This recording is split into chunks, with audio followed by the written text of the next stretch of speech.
কিয়ামতের দিনের উত্তাপ থেকে আত্মরক্ষার উপায় দুনিয়ায় করে নিন। সূর্য আমাদের মাথার উপরে আসমানে বিচরণশীল। সূর্য পৃথিবী থেকে 9,30,00,000 মাইল দূরে অবস্থিত। সূর্যের উত্তাপের 20 কোটি ভাগের 1 ভাগ মাত্র পৃথিবীতে আসে। এই সূর্য যদি 4.5 কোটি মাইল দূরত্বে অবস্থান করে, তাহলে পৃথিবীর সব কিছু জ্বলে পড়ে ছাই হয়ে বাতাসে উড়ে যাবে। সেদিন মানুষের কি অবস্থা হবে, যেদিন পরিধানে কাপড় থাকবে না, নারী পুরুষ সবাই থাকবে উলঙ্গ, পায়ে জুতা থাকবে না, মাথায় টুপি থাকবে না।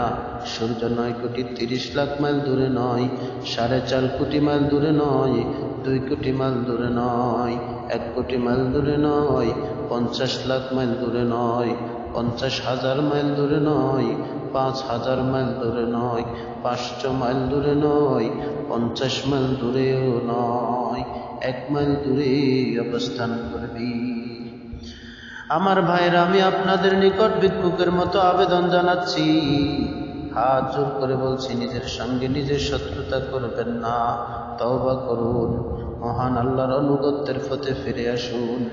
সূর্যের উত্তাপ একটু বেড়ে গেলে আমরা ছটফট করতে থাকি, হাত ফাঁকা, বৈদ্যুতিক ফাঁকা চালাতে থাকি। বিত্তশালীরা এয়ার কন্ডিশনের ব্যবস্থা করেন, গরিবরা গাছের ছায়ায় ছুটে গিয়ে বাতাসের অপেক্ষায় থাকেন, বরফ খুঁজে নেন, বরফের ঠান্ডা শরবত পান করেন। সেদিন কি অবস্থা হবে, যেদিন সূর্য থাকবে মাথার 1 মাইল উপরে, জমিন হবে তামার তৈরি, সেদিন কারো দেহে পোশাক থাকবে না। সূর্যের উত্তাপের পরিমাণ হবে 2,70,00,000 ফারেনহাইট। 1300 সেন্টিগ্রেডে লোহা গলে যায়, পানি হয়ে যায়। 2,70,00,000 ফারেনহাইট উত্তাপ নিয়ে সূর্য যখন মাথার 1 মাইল উপরে থাকবে, মহান আল্লাহর আরশের ছায়া থাকবে না, তখন কি অবস্থা হবে একবার ভেবে দেখুন। আমার ভাইরা, বলুন আমাদের কি হয়েছে? আমরা কেন দেখতে পাই না যে আমাদের চোখের সামনে চেনা পরিচিত জনরা কবরে চলে যাচ্ছে?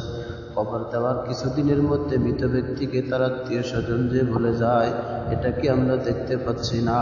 কারো মৃত্যুর পর তার আত্মীয় স্বজনের হৃদয় নিংড়ানো কান্না কি আমাদের অন্তরে স্পর্শ করে না? এই দুনিয়া হচ্ছে ধোঁকার ঘর, এই দুনিয়া হচ্ছে বিশ্বাসঘাতক, এই দুনিয়া ডাইনি। এই দুনিয়ার প্রেমে যারা মজে যায়, দুনিয়া তাদের সঙ্গে বিশ্বাসঘাতকতা করে। এই দুনিয়া হচ্ছে মশার পাখা, মাকড়সার ঘর, দারুল গুরুর, পরপরের উপর সর্ব অহংকার প্রকাশের জায়গা।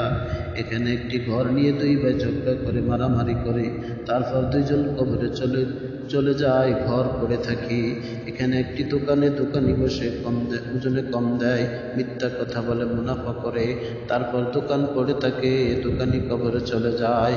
কবরের পোকামাকড় সেই দোকানির দেহ খুব লেখায়, অথচ তার আত্মীয় স্বজন, স্ত্রী, পুত্র, কন্যা তার কথা বলে নিজেদের নিয়ে ব্যস্ত সময় কাটায়। এখানে সন্তানের জন্য পিতা মিথ্যা বলে জুলুম করে, অন্যদেরকে ধোঁকা দিয়ে টাকা রোজগার করে, তারপর সেই ব্যক্তি কবরে চলে যায়। তারপর সন্তানরাও তাকে বলে যায়, কেউ মনে রাখে না। কবি বলেন, ধোঁকার দুনিয়ার মোহ তুমি ত্যাগ করো, দেশ বিদেশে ঘুরে কোনো লাভ নেই। তুমি যেখানেই থাকো না কেন, মৃত্যু তার আগমনী ঘণ্টা বাজিয়েই যাবে। দুনিয়ার শান শৌকত, রং তামাশা, যৌন সব চোখ দাদানো এবং ক্ষণস্থায়ী। কোরআনে মহান আল্লাহ বলেছেন, ওমাল হায়াতুদ দুনিয়া ইল্লা মাতাউল গুরুর। দুনিয়ার জীবন হচ্ছে অহংকারের প্রকাশ। এখানে কেউ টিকে থাকেনি। এখানে বীর আলেকজান্ডার গেছে, হিটলার গেছে, মুসোলিনি বিদায় নিয়েছে, তায়া জামশেদ চলে গেছে, বনি উমাইয়া, বনু আব্বাসিয়া, উসমানী, তুর্ক, ইংরেজ চলে গেছে, মোগলরা চলে গেছে, আমেরিকা, রাশিয়ারও বিদায় ঘন্টা বেজে গেছে। কবি বলেন, जगह जी लगाने की ये दुनिया नहीं है, ये इबरत की जा है, तमाशा नहीं है। এই দুনিয়া ভালোবাসার জায়গা নয়, এখানে মন দিয়া বৃথা। এই দুনিয়া হচ্ছে শিক্ষা গ্রহণের জায়গা। মায়েরা আমার, এই দুনিয়া হচ্ছে ধোঁকার ঘর, এই দুনিয়া হচ্ছে ধ্বংসশীল। মহান আল্লাহ বলেন, ইয়া আইয়ুহাল ইনসান মা গররাকা বিরাব্বিকাল কারীম। হে মানুষ, তোমরা তোমাদের করুণাময় প্রতিপালককে ছেড়ে কোথায় যাচ্ছ? আমি আপনাদের কিভাবে বুঝাবো বুঝতে পারছি না। মা সন্তানকে বুঝাতে বুঝাতে যখন বিরক্ত হয়ে যায় তখন বলে, হায় বেটা, আমি তোমাকে কি করে বুঝাবো? তুই কোথায় যাচ্ছিস? তুই কি পাগল হয়ে গেলি? যৌবন মানুষকে মানবতার সীমানা থেকে দূরে সরিয়ে পশুর পর্যায়ে নিয়ে যায়। যৌবনে মানুষের বিচার বুদ্ধি লোপ পেয়ে যায়, প্রান্ত দৃষ্টি মানুষকে অন্ধ করে দেয়, গান শুনে মানুষের মন পাথরের মতো শক্ত হয়ে যায়, নৈতিকতা বিরোধী জলসায় গিয়ে মানুষ পথভ্রষ্ট হয়ে যায়। কখনো টাকার নেশা, কখনো চোখের নেশা, কখনো কানের নেশা, কখনো রাজনীতির নেশা, কখনো ক্ষমতার নেশা মানুষকে বিপদে ঠেলে দেয়। এই সময় মানুষ ভুলে যায় যে যাকে তিনি সৃষ্টি করেছেন, চোখ দিয়েছেন, কানে শ্রবণ শক্তি দিয়েছেন, তিনি তীক্ষ্ণ দৃষ্টিতে তার প্রতি তাকিয়েছেন। চোখের ব্যবহার, কানের ব্যবহার সম্পর্কে তিনি লক্ষ্য রাখছেন। পরনারীর প্রতি তাকানোর জন্য চোখ দেওয়া হয়নি, পরনারীর ইজ্জত দেখার জন্য চোখ দেওয়া হয়নি, গান শোনার জন্য কানে শ্রবণ শক্তি দেওয়া হয়নি, অন্যকে গালি দেওয়ার জন্য জিহ্বা দেওয়া হয়নি, আরাম খাওয়ার জন্য মদ ঢুকানোর জন্য পেট দেওয়া হয়নি, ব্যভিচার করার জন্য যৌন শক্তি দেওয়া হয়নি।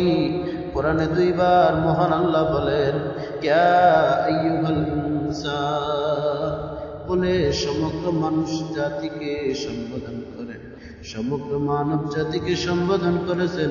মহান আল্লাহ বলেছেন, তোমাদের দয়াময় প্রতিপালককে ছেড়ে তোমরা কোথায় যাচ্ছ? আমি তোমাদের সৃষ্টি করেছি, আমি তোমাদের পালন করছি, আমি তো তোমার অমঙ্গল কামনা করতে পারি না। কে তোমাকে ধোঁকা দিয়েছে? কে তোমাকে আমার নিকট থেকে দূরে সরিয়ে দিয়েছে? সন্তান যদি মাকে ভুল বুঝে, সন্তান যদি পিতাকে ভুল বুঝে, সেই পিতা মাতার দুঃখ রাখার জায়গা থাকে না। মহান আল্লাহ বলেন, হে আমার বান্দা, আমি তোমাদের প্রতিপালক, আমি তোমাদের প্রতি দয়া করি, আমি তোমাদেরকে সৃষ্টি করেছি, আমি চোখ, কান, নাক, জিহ্বা, ঠোঁট, অন্তঃকরণ দিয়েছি, তবু কেন তোমরা আমাকে বলে অন্যদিকে যাচ্ছ? কি কারণে হে আমার বান্দা তোমরা আমাকে ছেড়ে দূরে চলে যাচ্ছ? হে আমার বান্দা, আমি কি তোমার অকল্যাণ চাইতে পারি? তুমি কেন আমাকে ছেড়ে গেলে? আমি সূর্যকে আলো বিকিরণ করতে নিষিদ্ধ করেছি, আমি কি জমিনের ফসল উৎপাদন ক্ষমতা রহিত করেছি? আমি কি তোমার চোখের ঘুম কেড়ে নিয়েছি? তুমি আমার দেওয়া চোখ দিয়ে নিষিদ্ধ জিনিস দেখেছ। আমি কি তোমার এই চোখের আলোয় অপরাধে কেড়ে নিয়েছি? আমার দেওয়া কানের শ্রবণ শক্তি তুমি গান বাজনা শোনার কাজে লাগিয়েছো। আমি কি তোমার কানের পর্দা নষ্ট করে দিয়েছি? তুমি ওজনে কারচুপি করে। আমি কি তোমার হাত ভেঙে দিয়েছি? তুমি ওজনে কারচুপি করেছো। আমি কি তোমার হাত ভেঙে দিয়েছি? তুমি কলমের অপব্যবহার করেছো, মিথ্যা লিখেছো, হাত বাড়িয়ে ঘুষের টাকা নিয়েছো। আমি কি তোমার হাত ভেঙে দিয়েছি? দেইনি। অশ্লীল নাচ গানে জলসায় তুমি গেছো। আমি কি তোমার পায়ের চলার শক্তি কেড়ে নিয়েছি? নেইনি। পেটে হারাম খাদ্য ঢুকিয়েছো। আমি কি তোমার পরিপাক যন্ত্র অকার্যকর করিনি। তুমি দর্পিত ভঙ্গিতে পথ চলেছ। আমি কি তোমাকে মাটির নিচে পুঁতে ফেলিনি। আমার আকাশ কি পানি বর্ষণ বন্ধ করে দিয়েছে? দেয়নি। রাত্রে দিনের আবর্তন আমি কি বন্ধ করে দিয়েছি? করিনি। ফলের মিষ্টতা আমি কি কেড়ে নিয়েছি? নেইনি। নিয়ামতের সকল দরজা তোমার জন্য মুক্ত করে দিয়েছি, একটি দরজাও আমি বন্ধ করিনি।